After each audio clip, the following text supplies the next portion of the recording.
snapped off.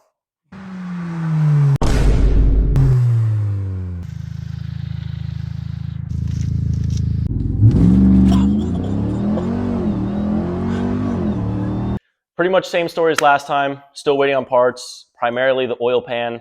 So hopefully tearing down the motor in the next week for those of you who are following the swap. One of the things that I can do in the meantime, you saw in the last video, I did the fuel pump.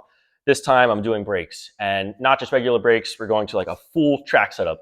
Track pads, better rotors, track, brake fluid, whole setup. So I'll go over all that and also go over my brakes because I get a lot of questions about the Genesis Brembo big brake kit and how the conversion works. So I'll go into depth on that and break down the entire setup. The parts we're actually going with, these are the Gloc R8 pads. They're a track only pad, and they'll be only being used on track. Then these are, what are these? What are these? Hawk HP Plus, I think. These are Hawk HP Plus, slightly less aggressive than these.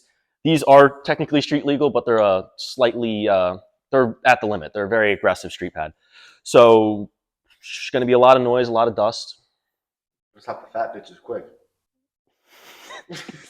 All right, fluid. This is Motul RBF 660.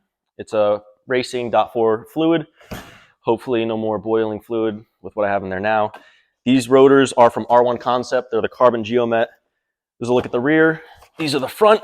And the reason I went with these rotors, these are for a Nissan Rogue. And it's very hard to find racing rotors for a Nissan Rogue. Who would guess? But the reason you have to go with Nissan Rogue rotors is because with the Genesis Coupe Brembos, you have to use Nissan Rogue rotors. It's a very odd swap. But again, I'll go into depth on that. So I figured if these are the best rotors I can find for a Nissan Rogue, I'll just go with the same brand for the rear. And these should hold up pretty well. La-da-dee, la-da-doo, la-da-da. We're getting a new lift. Whole setup, new alignment setup, new lift. Yeah, it's gonna be nice. Because I've gotten a lot of questions about these brakes.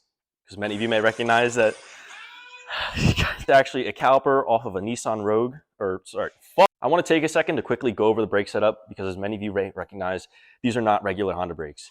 These, as you may see from the branding, are actually off of a Genesis Coupe. And this is actually a fairly common retrofit. I got these calipers remanufactured for, I forget, like $400 or $500 for both. So these are off a Genesis Coupe, and then the rotors are actually off of a Nissan Rogue. And it is actually completely direct bolt-on, bolts right onto the knuckle, no modification. Only thing is you have to cut the heat shield very slightly right here.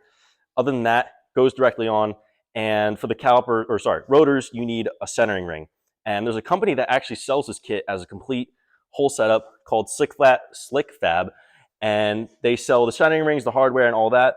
I sourced the calipers myself because it was a little bit cheaper. And then I bought the hardware from them, so I had the centering rings. And everything worked out perfectly. These have been great on track, and they've held up to a ton of abuse. These pads are the Hawk 5.0s. They're actually really good pads, and they do hold up fairly well on track. They're really good on the street. A little bit squeaky, but overall really good. But I do notice they fade after maybe 10 minutes on track. So switching to this more aggressive setup should hold a lot more heat and should be able to do 20-minute sessions with ease and not have to pit or slow down because the brakes are fading. Also ignore how dirty the car is because it's raining. So that's my excuse. I pulled the spacers off so you guys can get a better look. You can actually see the centering ring right here now. It's very small, but it fit perfectly. The one I got from Slick Fab, can't even pronounce it. Keeps the rotors where they should be. And that's actually one other thing I should mention with the spacers. The biggest downside of these calipers is they have very little clearance with most wheels. If you have stock wheels with 20mm spacers, they will clear. But a lot of aftermarket wheels, like the ones you may have seen that I run in the summer, those have a very flat face, and they are very narrow, close to clearing these. And there's a lot of wheels that have more concave that would not clear these calipers. I cut the wheels so you get a better view, and it also gives you a...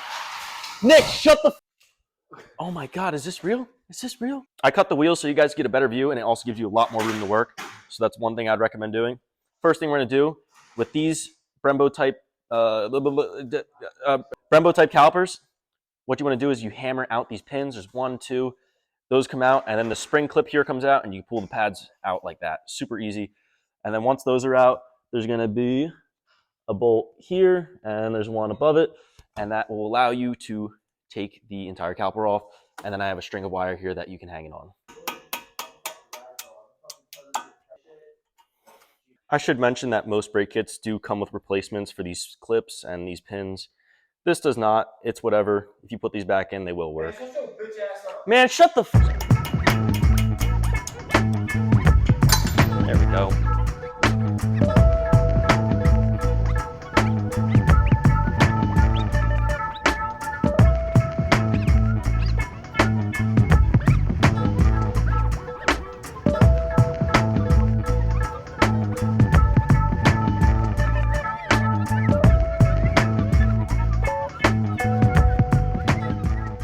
Brakes are super simple in these cars. Cleaned everything up very lightly.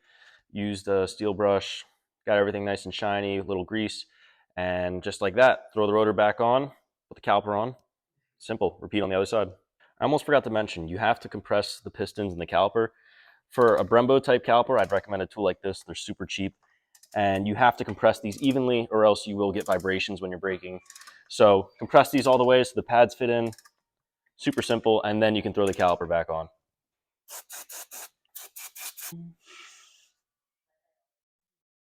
A little grease never hurt. You know, a little grease on there. God damn it! What am I doing? Wait, I might be able to squeeze it in. Pause. No. Got carried away talking about the grease. Oh man, that's brake cleaner's hitting me. And a little brake cleaner never. You can see these rear brakes got really hot, but the rear is very similar to the front. You're going to pop off these back covers here, simply a plastic cap. I believe it's a size 7 Allen. Goes in here, these come out, and then you can pull this off.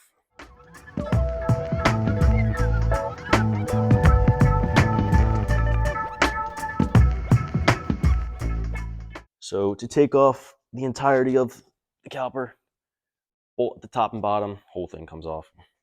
Remember to turn your e-brake off. Turn your e-brake off. Don't do what I'm doing. I was fighting the caliper and I realized e-brake's still on. So make sure you turn that off. You're not going to hold that. Yeah, I will. You think? Oh. Yeah. These always, wow, we got lucky this time. Yeah, you're not going to hold that. Usually these are a pain in the ass to take off. I put brake cleaner on it. Attaboy. Oh shit. Losing all this shit. Probably Ice Spice over this. That boy's in the air. And I can't play Ice Spice. That shit's definitely copyrighted. This is the funny part. This thing is so silly.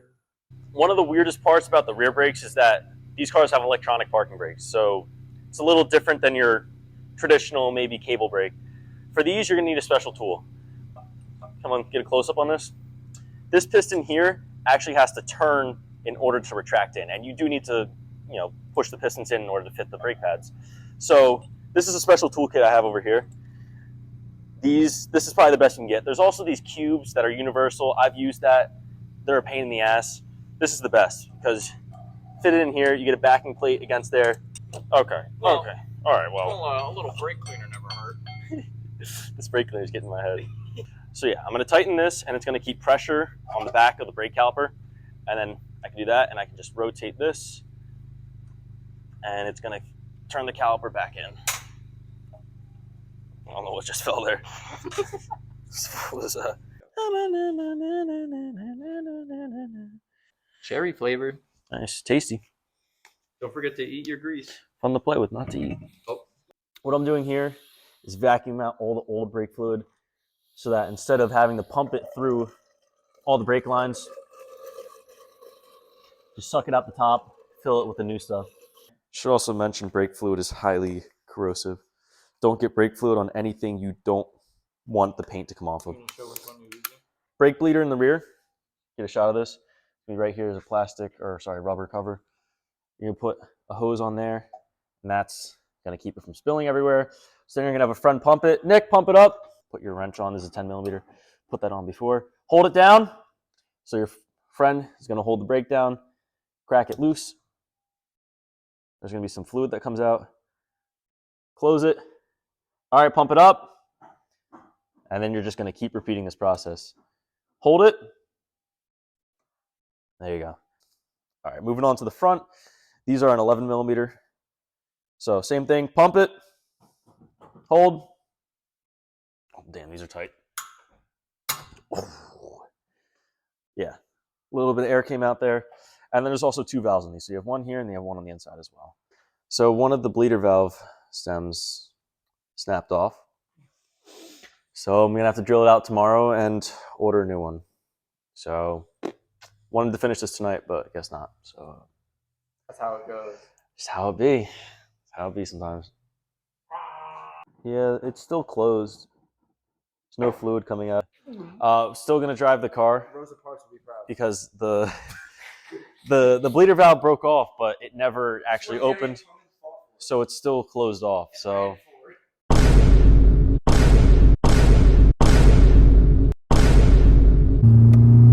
fog.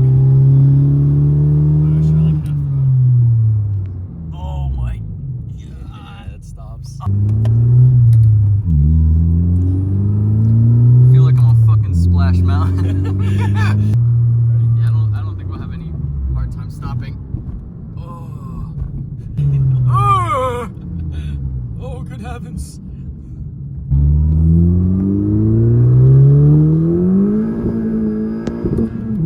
It's definitely a little wet out. Yeah, definitely a little something.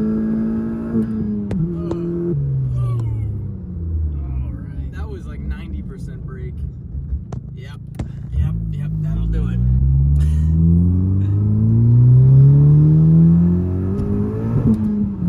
This rain is annoying. Whoa. Oh. Jesus. It almost makes you nauseous. Yeah, almost. Ay, ay, ay. Other than a broken bleeder valve, the brakes seem to work fine. It's not going to hurt anything, but it's something I'll take care of in the future. Not that big of a deal. It's annoying, but you know, things like this happen. But otherwise, that just about wraps up this install. I have a couple other videos coming out very soon, and like I said in the beginning, I'm taking out the engine very soon, so I'm sticking to my word of uploading more frequently, taking it more serious, and it's definitely keeping me busy. So if you are interested in car content or whatever videos I make, be sure to subscribe. Thank you for watching, and I look forward to seeing you in the next video.